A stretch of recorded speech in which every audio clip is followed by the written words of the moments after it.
Welcome to the Rebel Movement podcast with me, Tierra Womack, your host for today's episode. This is your new favorite No BS podcast, co hosted by myself and three other business mentors from around the world, where we cover everything from human design to sales magnetism, passive income streams, feminine embodiment, nervous system regulation, and visibility strategies so you can build your business the rebel way. Today, I'm touching on manifesting, but I'm talking about co-creating using your human design to navigate to the path of least resistance from one of the lower points in your life. So not when everything is peachy perfect. That is the time to face our fears, stopping us from living a life we dream about having, to step into the versions of ourselves that refuses to live an unfulfilling, mediocre life. Like, I refuse to be mediocre in any capacity. And if you refuse to, then I am definitely talking to you. So when we talk manifesting money, for instance, it requires more than just setting an intention and hoping for the best. We have to be aligned with the thoughts, the feelings, the actions, and the safety. Most importantly, the safety that our most prosperous version of ourselves would live by. We must also let go of limiting beliefs such as scarcity mindset and unworthiness that hold us back from receiving abundance. It's about remembering that you deserve money overflow in all areas of your life, really. And I touch on manifesting money as a core pillar in my business because as a mother, it's so important for me to heal money trauma in my lineage with the understanding that when I do the work, it heals 7 generations back and forward. That's epigenetics. If you're not familiar with it, it's a real thing, science backed. So here's the thing, we don't have to do more. When we look at manifesting more in our life, we can be inundated with manifestation things to do on Instagram or YouTube, or you see success stories and you may feel like you're not doing enough. Now, I've always been a powerfully deliberate manifester from a very young age when I actually thought that I would get in trouble if others found out what I could do.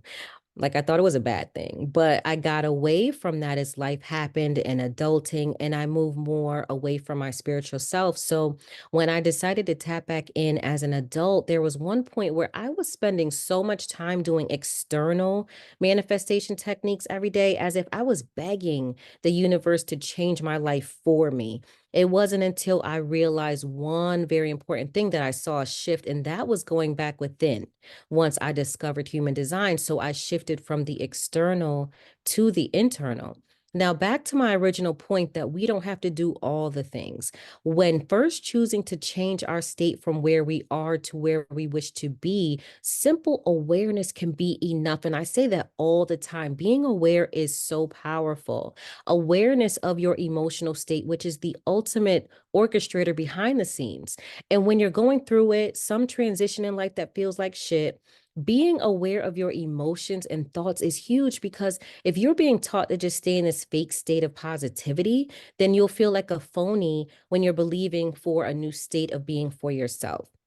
Now, we usually suppress negative thoughts and emotions because we believe they're bad, but they're actually a tool. They're calls for action where we have two distinct stories going on. So we have facts, and then we have perception of the facts through our ajna center in our human design. We apply meaning to the events happening around us or the reason behind the life we are living based on our perceptions. But I want you to understand that positive emotions and thoughts, they uplevel us, yes, but negative emotions and thoughts give us the call to action that something needs to change in our world, which is the point where you can choose to take yourself out of that turmoil. And understand this too. Anything going on in your life right now that feels lower energy, well, number one, take responsibility for bringing that into your life, but also get excited because if you brought it in, that means that you can bring in something amazing. And know this too, anything that feels lower frequency in your life right now is an energetic expression of the past, not of your future. Starting right now, you are consciously creating your reality, which includes your future. So when I talk about manifesting with your human design, it's not just about the tool.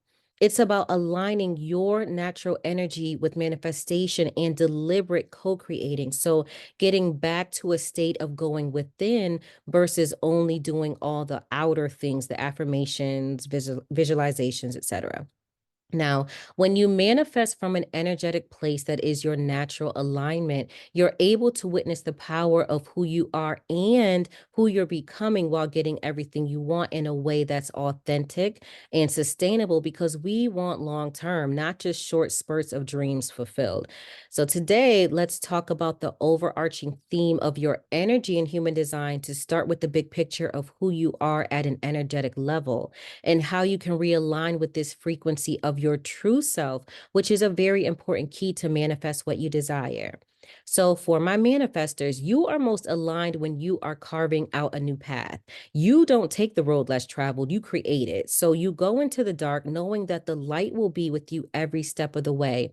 You give permission to society as a whole to do what you do as well. And you're the one people watch and listen to when it's time for a change. It starts solely with you, but you're forging the path for others to follow with your manifestations.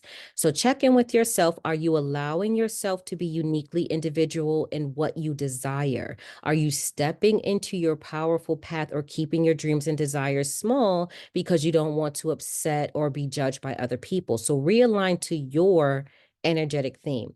Now, for my fellow generators, you are most aligned when you follow desires that spark your joy and satisfaction, and you can get lost in the excitement of working towards your passions or dreams, and you actually should. Your endless energy, your endless warmth and joy that you exude is like a fire to the world. It's warm and embracing. When you love your life and the life you've created for yourself, you lift everyone up with you just because they feel that overwhelming abundance of positive energy. So check in with yourself. Are you saying yes to the things that you love when thinking about manifesting? And in the meantime of having those desires come to fruition, have you been doing things that you enjoy, or have you forced yourself to stick with something that drains you because you think you have to? So realign to your joy. My manifesting generators, you're a mix of the two energy types, manifestors and generators. So maybe rewind a bit, listen to those two energy types again, and ask yourself, which feels more resonant with your soul right now? What do you need to align with? And do that. Now, for my projectors, you are most aligned when you reserve your energy for the right people and the right timing. You are the wise observers and you can guide anyone to a better path. But when you don't wait for the right people or the right time, it will feel draining for you. So be reassured that you are seen, you are heard, you are noticed, you have insights that could change the whole trajectory of the world's energy. So if you let yourself truly feel into that when thinking about what you want to manifest in your life, how would you move day to day now? So check in with yourself. Are you resting and recharging your energy for the right people and time? Or have you been draining yourself just so you can hopefully be seen and heard by anyone and everyone? Think about it like this. This is a really interesting example, but think about it like you're a dessert. Not everyone indulges in it, but the people who do, they enjoy it and they savor it. So be that. Embody your delicious energy and wait to be savored by the people who truly see you. Save your energy for the right people, save your energy for yourself. And in the meantime, do what matters to you. Learn, grow, make sure that your desires include downtime every day for you to recharge energetically as well. Now, for my reflectors, my 1%, you are most aligned when you allow yourself to be whoever you want to be, whenever it suits you. No one can tell you what's right or wrong for you with what you desire to create because you automatically feel it. You feel the energy of everything. Places, people, situations, opportunities, the world. You're the person who can so easily tell the world what's wrong and how to fix it in the grand scheme of things. You can bypass all the bullshit and see everything. So make sure you're keeping yourself in places and environments that uplift you so you can use these gifts when you're ready. So check in with yourself. Are you allowing yourself to naturally flow between identities and preferences when you think about showing up in your next chapter of bringing in what it is that you desire? Have you been keeping your environments and relationships that are healthy, or have you been placing yourself in draining places and they're draining people and at the same time trying to manifest more? So realign with your favorite and most comfortable environments and people to feel better and more open on this manifestation journey. So take these as the starting points of manifesting what you want, because again, manifestation starts with you align with your truest state. So when you're being authentically you, you attract everything you're meant to have. Okay, so in human design, there's a clearly stated way that you personally make the best decision for yourself, which is also known as your authority. And you can use this for everyday decisions as well as bigger decisions. So let's look at your best way to decide if something is right for you. If a manifestation is aligned with your soul desires or is coming from ego, like let's kind of, discern that. So you can learn to follow those soul-led intuitive nudges towards receiving everything you desire. And let's do this. Let's actually do this in a form of activation. So listen out for your authority as I go through these and then tune into that. So an activation for an emotional authority. Okay. I let myself feel the natural ups and downs of the day-to-day emotions, and that's my best tool when manifesting. I get to know my ups and how they feel in my body. I do the same for the downs. Once I can feel the difference between the two and a neutral state, I can feel when I get into a place of neutrality to ask myself if the decision I'm trying to make is right for me or not.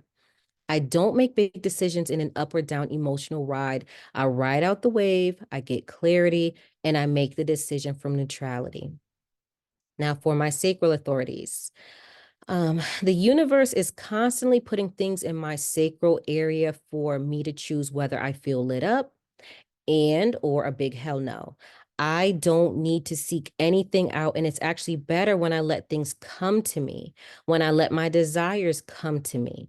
I start saying no to the things that are blocking up more space in my energy, things that feel draining and dull, and start saying yes to things that excite me in the moment. For my splenic authority, my inner voice is always there for me, whispering yes or no in ways that I don't always have reasons to understand. And that's exactly the little voice that's pushing me towards my desires and purpose and can lead me to where I want to go effortlessly. All I have to do is listen to it. That instinctive feeling of I should do that or I shouldn't do that. When I listen to that inner voice, I get everything I want in ways that truly surprise me. Now, for my ego authorities, you're going to love this. All right. Getting what I want isn't selfish. Okay. I'm going to repeat that statement because that's the first thing I think about when I think of an ego authority. Getting what I want isn't selfish. In fact, it's positive for me and everyone around me. When I get what I desire, my energy is different and I interact with others and share that positive energy. I'm honest with myself about what I want and I move confidently toward it, even if it has nothing to do with anyone else and doesn't help others in any way that I can see. It will help them because it helps me, period. All right, my self-projected authorities. My voice just knows what's good for me and what I'm most excited about manifesting. The way I sound when I say what it is I'm looking to bring into my life is really more important than what I say. Talking to myself through my manifestations is absolutely okay, and I encourage this. I can talk things out to someone I trust, not for their advice, but to hear my tone. Whatever sounds the most exciting to me from my voice is right for me. Now, for my mental and environmental authorities, my environment mirrors back what is right for me. When I feel good in a place or a situation or thinking about my desires, that's a yes. When I don't, it's a no. When I voice things out and see how they're reflected from others back to me, I can see how it feels and whether I truly want to proceed or not. I'm not afraid to leave desires when the energy no longer feels right and I trust my energy. Now, for my lunar authorities, I get flashes of what feels right over time, usually like a 28-day cycle. Each day I decide and I get to test out and try out what feels best for me for that desire or that decision or that moment. And after I've had enough trial and error, I'll see a theme running, which helps me decide if it's a yes or a hell no. Time will tell, the 28 days, right? I let myself experiment and experience until I feel certain. So I've gone through all of the authorities. Now that we've gone through all of them, use your authority as you're moving towards the manifestations you desire and following your intuitive nudges. Test it out this week. Let me know how it felt tapping into your human design. So here's the thing. I believe that you and I are creators and that we have the power and the ability to create the life that we want, our own reality. But you have to decide if you believe that. Do you believe that you are a creator? Now, I touch on this and so much more in the Rebel Movement membership, which the link is in this episode's notes. If you feel called to join us inside for just $1 for your first month as a gift to our podcast family, and if you are looking to challenge the status quo of the online space, conflicting guru noise and one-size-fits-all roadmaps, and are ready to reconnect to your intuition, make sure you continue to tune in. Episodes are dropped weekly. Please make sure to review. Let us know what landed for you and share the Rebel Movement podcast with the few business besties that you know are ready to be in their rebel energy.